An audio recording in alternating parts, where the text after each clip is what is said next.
Salut! Bienvenue à une troisième capsule de la face cachée. Aujourd'hui, notre sujet, ça va être choisir de s'aimer ou d'être aimé à tout prix. Je vous entends déjà tout dire, mais c'est sûr, on va choisir de s'aimer au lieu d'être aimé à tout prix, mais dans la réalité, c'est pas vraiment comme ça que ça se passe. Hein, Robert? Ça se dit facilement, mais ça se vit pas facilement. Mm-mm. Parce qu'à partir de quand on s'aime pas beaucoup, ou en tout cas, dépendamment dans quel milieu on a vécu, est-ce qu'on s'est senti aimé quand on était enfant ou pas? Est-ce qu'on a senti qu'on avait une place ou pas dans cette famille-là? Si tu y as pas fait face, tu le vis encore aujourd'hui, mais inconsciemment. Puis, À travers toute une grande histoire, on peut voir, si je prends du recul, on peut voir que dans toutes mes relations, tout ce que j'ai vécu dans ma vie était pour essayer de me sentir aimé. Puis ça a comme été des grands détours dans ma vie pour ne pas aller voir ce qui s'était passé avec moi intérieurement dans l'enfance. Ça doit se ressembler à ça un petit peu, toi aussi, Linda. Là. oui, oui, c'est pas mal ça. Je dirais, j'accuserai pas mes parents de pas m'avoir aimé comme j'aurais voulu. Je dirais que si on recule il y a une quarantaine d'années, ben eux, ils pouvaient pas donner ce qu'ils avaient reçu. Ce qu'ils n'avaient pas reçu, en fait. S'ils n'ont pas été aimés, ils peuvent pas aimer en retour. Donc, je pense que quand on est enfant, on a des attentes, on a besoin d'attention, on a besoin d'être aimé, on a besoin de se le faire dire. Je pense qu'on est, comme à défaut de me répéter, mais on n'est pas dans cette génération-là. Quelques familles pour lesquelles c'était comme ça, mais pas tant. Donc oui, après ça, toute nos vies est basée sur le fait de se faire aimer. Donc, on est gentil, on est conciliant, on est attentionné, puis on pense pas du tout à nous. Puis je dirais que quand on commence à penser un petit peu à nous, là, le bas blesse. Disons que tu donnes pas assez de temps à quelqu'un ou tu corresponds pas à ce qu'il souhaite de toi, mais là, c'est le rejet qui embarque. Le rejet, l'humiliation, l'indifférence, puis ça fait mal. Donc, il faut que tu apprennes à gérer ça. Tu donnerais quel genre de truc, toi, pour apprendre à gérer ça? On fait ça comment pour identifier le sentiment que l'on porte qui fait qu'on vit ces genres de relations, c'est de s'arrêter. Arrêter de donner raison à ce qui se passe, mais de voir le message qui est un petit peu plus loin, qui est d'aller voir le sentiment que l'on vit, qui est comme la peur de rejet, comme Linda disait. Mais on peut lui donner raison, mais ça règle absolument rien. Finalement, ce que la Bible nous dit, c'est que c'est le rejet, finalement, qu'il faut aller prendre soin. Ça fait partie de notre enfance. Ça, quand on ne y fait pas face, ça se répète dans tout ce qu'on fait. Dans toute notre façon de s'aimer, de se faire aimer, ça se répète là-dedans. Puis, ayant beaucoup d'expérience, finalement, avec des femmes, avec échec à tout coup. Parce que, justement, je me sentais pas aimé par eux. Puis, vu que ce sentiment-là n'était pas nécessairement clair, j'en étais sûr et certain que ces gens-là ne m'aimaient pas. Mais avec le temps, avec toutes les expériences que j'ai pu vivre, j'ai fini par m'y arrêter et dire, est-ce que ça viendrait de moi, ce sentiment-là? Ça ne m'appartiendrait pas par hasard, puis je projette ça sur l'autre. Et finalement, après m'être arrêté comme il faut, je regardais mon enfance qui était comme avec mes parents. Finalement, j'avais exactement le même sentiment, les mêmes pirouettes pour arriver à convaincre mes parents de m'aimer, que j'étais aimable. Mais ça ne fonctionnait pas. Le temps que je ne suis pas assez adulte pour aller voir intérieurement ce qui s'est vraiment passé, puis que ce sentiment-là m'appartenait, c'était ma responsabilité que d'apprendre à défaire ce genre de rejet-là, apprendre à m'aimer moi-même, au lieu d'attendre à ce que quelqu'un le fasse à ma place. Donc, c'est important d'aimer notre enfant intérieur. Exactement, parce que notre vie tourne tout autour de ça. Tout tourne autour de ce qu'on a eu comme enfance. Puis je dis pas que c'est les parents qui ont fait vivre ça aux enfants. C'est ce que nous recevions comme message, comme sentiment, si on veut. Notre perception. Là. Parce que la perfection n'existe pas. Peu importe dans quelle classe sociale on a pu vivre, ces sentiments-là, c'est sûr et certain qu'on les vit à notre façon, mais ça n'a aucun rapport avec la classe sociale. Non. Mais je suis sûr et certain, ce que l'ami nous demande en avançant, en évoluant, c'est d'y faire face, de s'assumer, puis de devenir responsable envers ces sentiments-là. Il y a des thérapies qui se donnent, il y a plein de choses qui se fait vis-à-vis ça. Mais c'est comme si c'était quelque chose, puis ça fait quand même 28-30 ans là, que je travaille sur ma personne. Ça fait 28-30 ans là, que je travaille là-dessus. Puis, je commence juste à m'en dégager réellement. Mais il y a une façon d'y arriver. C'est de ne plus s'attendre à ce que quelqu'un réponde à ce besoin-là, ce désir-là. À nos attentes. Non? À nos attentes. Exactement. Je ne sais pas si toi, t'en es rendu là avec ta vie, Linda. Oui, mais... c'est sûr que j'en suis rendue là. Je dirais même que j'en subis les conséquences, par exemple, au niveau de l'emploi, au niveau de mes jobs, de mes postes que j'ai occupés. Mais j'étais toujours la gentille Linda qui se donnait beaucoup à 100 000 à l'heure, qui faisait de l'overtime, qui prenait ça vraiment, vraiment personnel. Puis là, depuis quelques années, ben, je vis ça différemment. Mettons, comme par rapport au contrôle. Souvent, on a des patrons qui sont un petit peu contrôlants, puis on doit vraiment faire à leur façon. Puis, depuis que je m'affirme, puis que j'impose mes limites, ce que je faisais pas avant, je dirais que je vis beaucoup de rejets au niveau du travail. J'ai été congédiée, moi qui n'avais jamais été congédiée dans ma vie avant.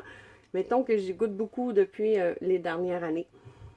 Et vraiment, c'est fait dans le but d'apprendre à m'aimer puis à me respecter, mais c'est pas toujours facile parce qu'après ça, tu te remets en question. Est-ce que je manque de compétences? Est-ce que c'est vraiment une difficile remise en question quand tu as passé ta vie à faire semblant d'être qui t'étais pas finalement juste pour faire plaisir aux autres.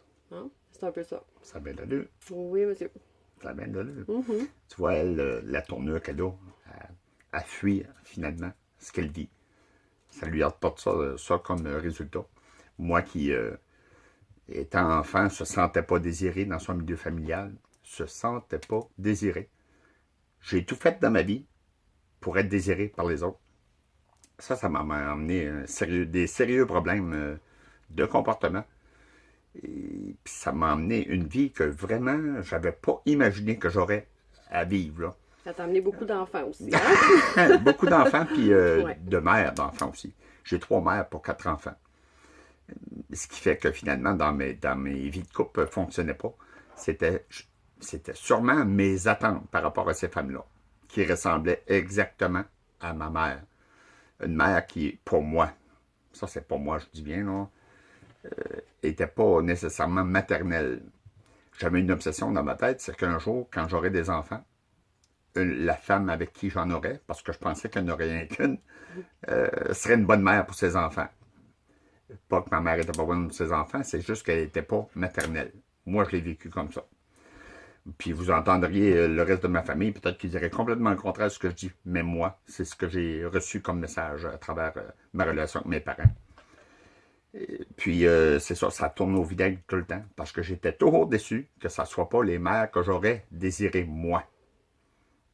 Finalement, je trouvais que mes enfants n'étaient pas bien là-dedans. Et je me suis retiré.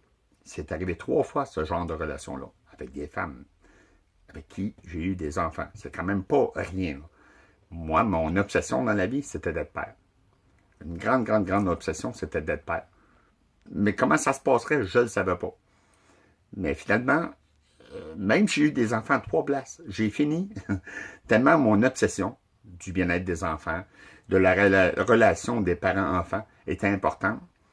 J'ai développé une obsession, c'était d'avoir la garde de mes enfants.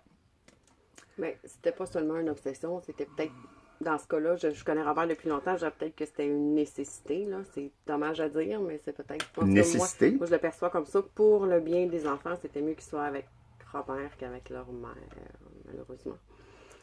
Je dirais pas malheureusement, ça m'a aidé, ça, moi, à me responsabiliser, à vraiment prendre mes responsabilités, parce que finalement, ce que je reprochais aux mères, c'était de ne pas être maternelle, responsable, encadrante, pas de discipline. Mais finalement, quand moi j'en ai eu la garde, ça a été vraiment un gros travail à faire, parce que moi non plus, je ne l'avais pas ça. Mais je l'exigeais des mères. Mais moi, je ne l'avais pas. Ce qu'il a fallu que je fasse, c'était des démarches, finalement, pour être bien dans ma relation avec mes enfants, puis connaître aussi les besoins de base, parce que je ne les avais pas eus, moi, dans mon enfance. Donc, c'est ça. J'ai commencé par faire des démarches pour aller voir ce que c'était que des besoins de base des enfants. Ça a été une grosse étape qu'il a fallu que je fasse dans ma vie, justement, pour être bien dans ma relation avec mes enfants. Linda a sûrement des petites choses comme ça, semblables à dire. Hein? Je pourrais peut-être parler un petit peu de ma vie amoureuse. Moi aussi, j'étais un petit peu comme Robert, le besoin d'être aimé à tout prix. Donc, j'ai eu 2 pères pour mes enfants. C'est un peu délicat de parler de ça, mais je dirais que moi aussi, j'avais beaucoup d'attentes. Là. Je m'attendais peut-être au prince charmant pour finalement me retrouver pas mal loin du prince charmant. Jamais il aurait pu correspondre à mes besoins parce qu'à la base, je ne m'aimais pas.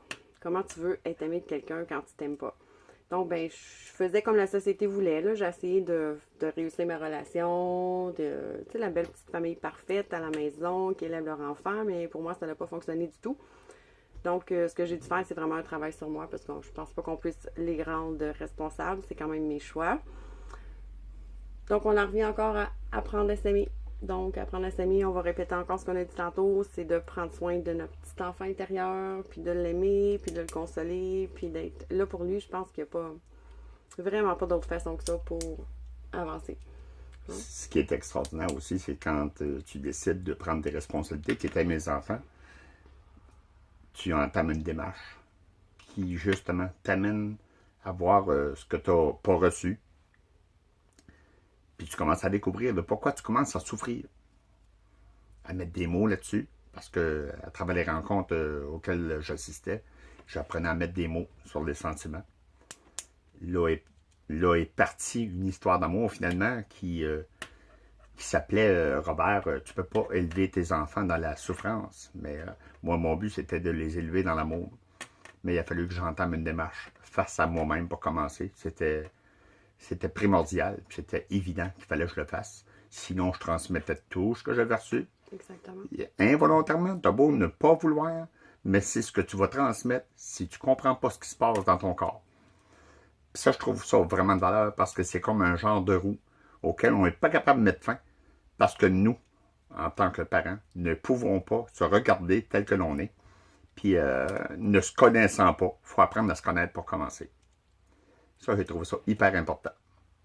Si tu ne connais pas, tu peux pas t'aimer. Si tu t'aimes pas, tu peux pas transmettre de l'amour à tes enfants.